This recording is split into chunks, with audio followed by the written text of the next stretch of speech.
Irregular points, विचित्र बिंदु। किसी भी बिंदु के सापेक्ष अवतल और उत्तल देखना चाहते हैं। हमारे पास में ए आर बी एक वक्र है। पी बिंदु से इसके ऊपर हमने स्पर्श रेखाएं, टेंजेंट्स ड्रॉ किए हैं। बिंदु पी और चाप ए आर बी व स्पर्श रेखाओं के मध्य स्थित बिंदु के सापेक्ष दिस चाप ए आर बी, बिंदु पी और स्पर्श रेखाओं के बीच स्थित ये वाला पोर्शन है ना, बिंदु के सापेक्ष वक्र अवतल वक्र उत्तल कहलाएगा, जबकि इधर का जो ये शेष भाग है ये कहलाएगा अवतल, कॉन्वेक्स। ये तो कॉन्वेक्स हो गया, ये कॉनकेव कहलाएगा। बिंदु P, चाप ARB और स्पर्श रेखाओं के मध्य स्थित बिंदु के सापेक्ष वक्र कॉन्वेक्स कहलाएगा, जबकि शेष भाग इसका कॉनकेव कहलाएगा। अब हम देखते हैं लाइन के सापेक्ष। ये लाइन के सापेक्ष क्या होता है? तो हमारे पास में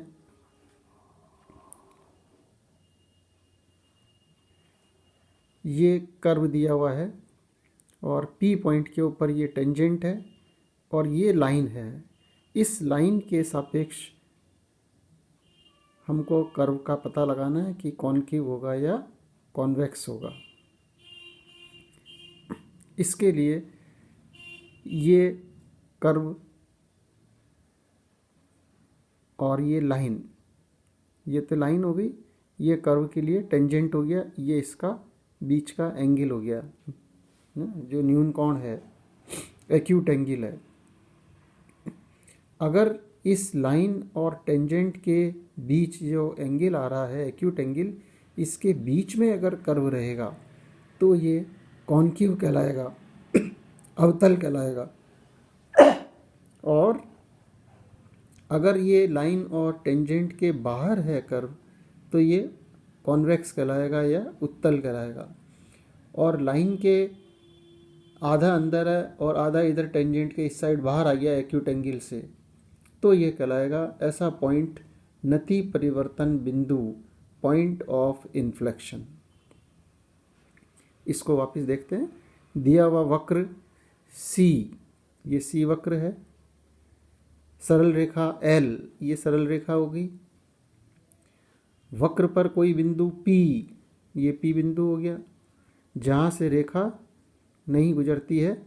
P पर स्पर्श रेखा खींचकर न्यून कोण एक्यूट एंगल थीटा प्राप्त करते हैं। ये टेंजेंट खींच दिया, ये एंगल मिल गया हमको। यहाँ पर ये टेंजेंट है, एंगल आ गया। और ये तो इसमें एक तरफ इधर आ रहा है, इधर आ रहा है। वक्र का चाप न्यून कोण के भीतर होने पर वक्र अवतल होगा। आर्क जो है अगर इसके बीच में रहेगा, कर्व का एक्यूट एंगल के इन दोनों लाइंस के बीच में, तो ये कॉनकेव कहलाएगा, अवतल कहलाएगा। हमने फिगर में सारी चीज़ें शो कर दी है, आपको प्रॉब्लम नहीं होगी इससे। अगर ये आर्क इसके बाहर है, एक्यूट एंगल के लाइन और टेंजेंट के बीच में जो एक्यूट एंगल बना है इसके बाहर आ रहा है, तो ये कॉन्वेक्स कहलाएगा, उत्तल कहलाएगा। वक्र दी गई रेखा के सापेक्ष एक और अवतल हो और दूसरी ओर उत्तल होने पर, एक साइड में तो ये हो गया अवतल, इधर हो गया उत्तल, इधर हो गया कॉनकेव, इधर हो गया कॉन्वेक्स। अर्थात ऐसा बिंदु P पर वक्र उत्तल और अवतल दोनों प्रकार का होने पर बिंदु नति परिवर्तन बिंदु कहलाएगा। This P point is point of inflection. Concave और कॉन्वेक्स की कसौटी, क्राइटेरिया कि हम कैसे पता लगाएं। वक्र y इजिकल टू fx के लिए आप सेकेंड डेरिवेटिव निकालेंगे एट द पॉइंट। अगर ये पॉजिटिव है P बिंदु पर, ऊपर की ओर अवतल कहलाएगा। अगर ये नेगेटिव है एट द पॉइंट, तो नीचे की ओर अवतल कहलाएगा। y into d two y upon d x square is negative, is positive, तो बिंदु P पर x अक्ष के सापेक्ष उत्तल होगा, कॉन्वेक्स होगा। और अगर ये नेगेटिव आ रहा है y d2y upon d x square, बिंदु P पर x अक्ष के सापेक्ष कॉन्केव कहलाएगा, अवतल कहलाएगा। अगर d2y upon d x square at the point 0 है और third derivative at the point 0 नहीं है, तो ये पॉइंट ऑफ इन्फ्लेक्शन कहलाएगा, नति परिवर्तन बिंदु कहलाएगा। विचित्र बिंदु ऐसे बिंदु हैं वक्र पर जहाँ वक्र का व्यवहार असामान्य होता है, असाधारण होता है, abnormal behaviour of the curve at that point is called singular point, है ना।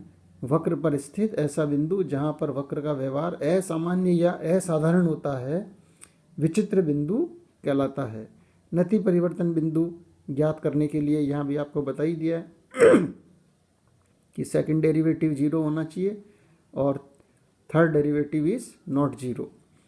तो इसको 0 रखकर नति परिवर्तन बिंदु का x और y कोऑर्डिनेट प्राप्त करेंगे और इसे दी गई समीकरण में रखकर y और x के निर्देशांक प्राप्त कर लेंगे।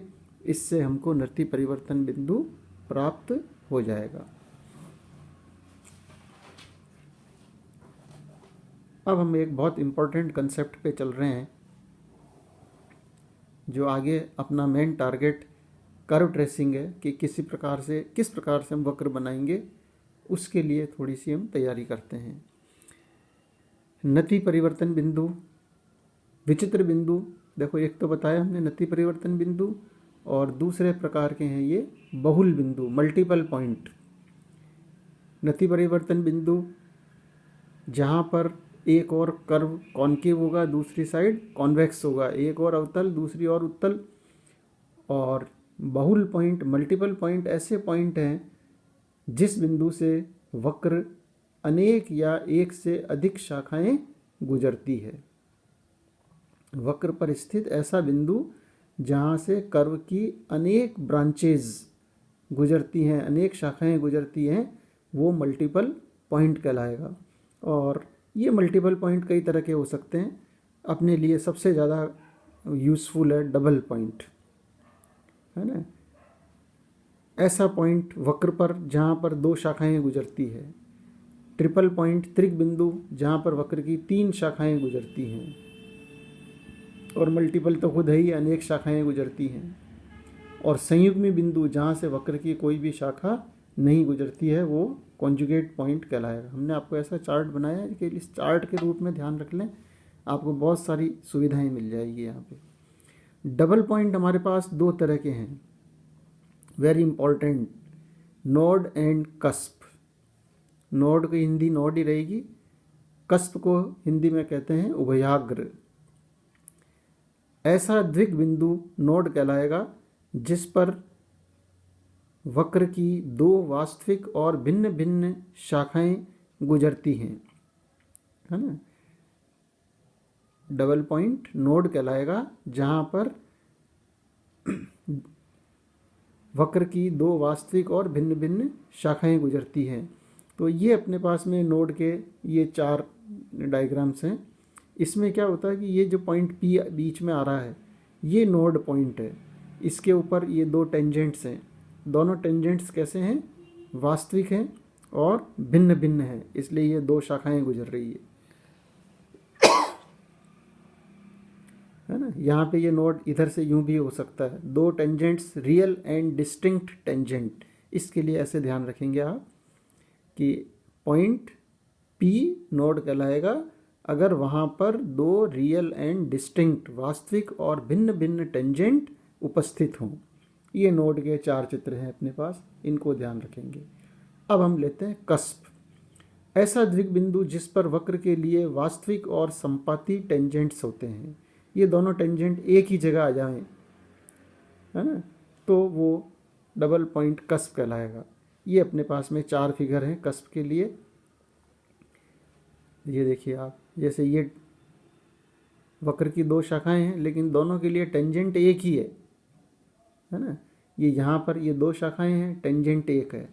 यहाँ पर भी ये 2 शाखाएं हैं, टेंजेंट दोनों का एक ही है। और यहाँ पर भी टेंजेंट दोनों वक्रों के लिए एक ही है। तो ये चारों फिगर हमारे पास में ऐसे डबल पॉइंट के हैं जो कस्प कहलाएंगे। अब इन कस्प के अंदर भी फिर हमारे पास में दो प्रकार के हो सकते हैं ये, एक तो सिंगल कस्प, एक होता है डबल कस्प। और इन कस्प की दो जातियां हैं, एक तो होती है फर्स्ट स्पेसीज, एक होती है सेकंड स्पेसीज। तो प्रथम स्पेसीज इसके लिए फर्स्ट स्पेसीज के लिए हम कहेंगे कि यहाँ पर वक्र टेंजेंट के दोनों ओर स्थित होगा, तो ऐसा डबल पॉइंट के लिए हम कहेंगे कि ये फर्स्ट स्पेसीज है, फर्स्ट स्पेसीज का कस्प है।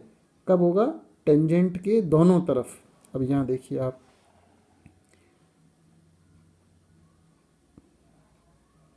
ये दोनों फिगर, ये टेंजेंट के कर्व दोनों साइड आ रहा है, यहाँ भी टेंजेंट के दोनों साइड आ रहा है।